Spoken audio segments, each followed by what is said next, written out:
आपकी श्वासें भगवान ने गिन के आपको दी हैं, चाहे उनको 10 दिन में यूज करो और चाहे 25 दिन तक चलाओ, ये आपके हाथ में है। $5 दे दिए जाएं आपको, फिर आपकी स्वतंत्रता है कितने देर में खर्च करना है।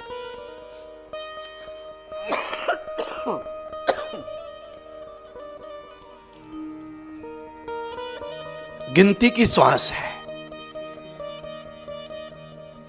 इनको बढ़ाया जा सकता है पर श्वासों को नहीं। टाइम, श्वास उतनी ही रहेंगे, टाइम बढ़ा सकते हैं आप। इसलिए हर रोज सुबह शाम पेट खाली करके प्राणायाम करो। अच्छी आंख, अच्छे दांत, अच्छा चेहरा, अच्छा मस्तिष्क, सब अच्छा हो जाए आपका। बाहर के मसल अच्छा करो, व्यायाम करो, अंदर के मसल अच्छा करो, प्राणायाम करो। बॉडी के दोनों तरफ के मसल्स अच्छे रहेंगे तो फिट रहेंगे आप। कोई कोई आदमी बाहर के मसल को बना लेता जिम जाके, पर अंदर के मसल उसके बेकार होते हैं।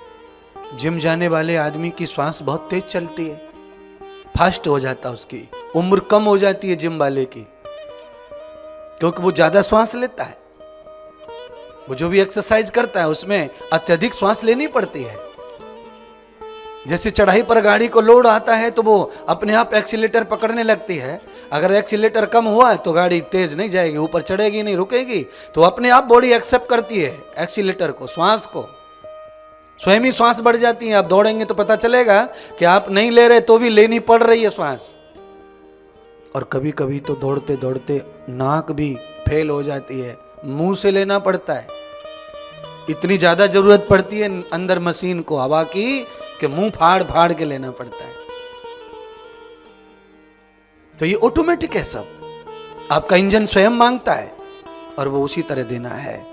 तो मेरे व्याख्यान, मेरे प्रवचन, इस कथा का मतलब केवल आपको पुण्य देना नहीं, पाप कम करना नहीं, आपको स्वास्थ्य देना है, जीवन देना है, आपकी काया को तंदुरुस्त करना है। हमारे भारत के साधु कहते हैं जगत में पहला सुख निरोगी, दूसरा सुख घर में हो माया। 2 नंबर पे पैसा, 2 नंबर पे आता है और तुम्हारी खोपड़ी में प्रथम पे बैठा हुआ है। पहला नंबर पैसा, बाद में देखेंगे भैया की कथा को। आपको कह रहा हूं, आपको ही कहा है, उनको ही कह रहा हूं। 15 मिनट पहले जो कहा था वो भी आपको ही कहा था। बरसों जो चीज संभाली है वो क्षण में छूट जाएगी, बरसों,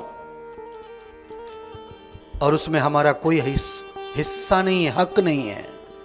जो आप छोड़ के जाते हैं, जो दादाजी पापा जी छोड़ के गए, उसमें उनका कोई हक नहीं था, इसीलिए छोड़ के गए।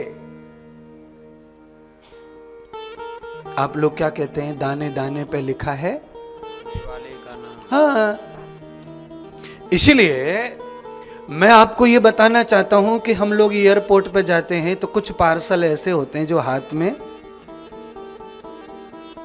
ले लिए जाते हैं, हैंड बैग, और कुछ बैग ऐसे हैं कि जो हमसे पहले ही वहां चले जाते हैं, ये लोड हो जाते हैं, हमें ले जाना नहीं पड़ता।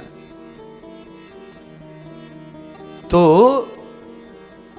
आप कथा में जो खर्च करते हो, आप भूखे को खिलाते हो, आप गौ सेवा करते हो, आप वृद्धों की सेवा करते हो, तो ये जो भी आप खर्च करते हो, ये सारा का सारा खाता पैसा आपका आपसे आगे ट्रांसफर हो जाता है। आप जहां भी जाएंगे मर के, वो वहीं प्राप्त होगा आपको।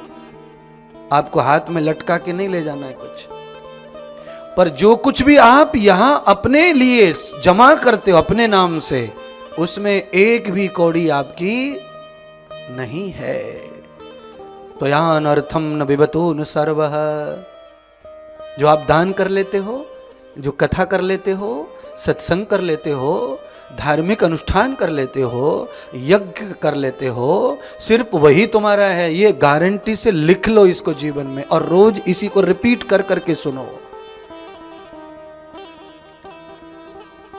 अच्छा बोलिए, बच्चा पैदा नहीं हुआ, आपकी पत्नी मां नहीं बनी, आज आपकी पत्नी 1.25 महीने की मां है, प्रेग्नेंट हो गई, 2.5 महीने का बालक है पेट में, डॉक्टर ने बता दिया कि 65 दिन का बच्चा। 65 दिन पहले वो बच्चा कहां था, कोई जानता है? किसी को पता है उसके बारे में? 70 दिन पहले वो कहां था? तुम्हारे साथ उसका क्या संबंध था? 9 महीने के बाद बाहर आया बालक, आपकी देश विदेश में जितनी प्रॉपर्टी है उस सबका हकदार हो गया 9 महीने में, और आपने 60 साल में जो किया है वो उसने 9 महीने में पा लिया सब। बोलो, और अभी तो मां के पेट में ही है वो। कहने का मतलब यह है कि मां के पेट में जिस तरह अभिमन्यु था उत्तरा के गर्भ में, आप कथा सब जानते हैं, मुझे माफ करिए मैं अभिमन्यु बोल गया हूं, परीक्षित था। अभिमन्यु की पत्नी उत्तरा के गर्भ में। अभिमन्यु सुभद्रा का पुत्र है, अर्जुन का, और अभिमन्यु का पुत्र परीक्षित है, और परीक्षित का पुत्र जन्मजय है, जो कथा सुन रहा है देवी भागवत की।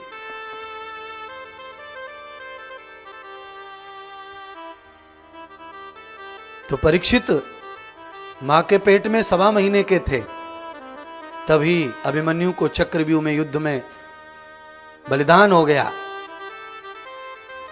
हस्तिनापुर का जितना भी साम्राज्य, कुबेर का खजाना था, वो सब परीक्षित का हो गया। 5 पांडवों के जो बालक थे वो मार दिए अश्वत्थामा ने, अब केवल पोता बचा पेट में, उसको भी मारना चाहा था पर भगवान ने बचाया उसको, कृष्ण ने। 5 पांडवों ने जो कुछ किया, युद्ध किया, महाभारत किया, संपदा को जीता, सब होगी उनकी, और उन्हें खाली हाथ। पर उनके पास में क्या था? उनके पास में कृष्ण थे, उनके पास नारद जैसे संत गुरु थे, और पांडवों की बुद्धि धार्मिक थी।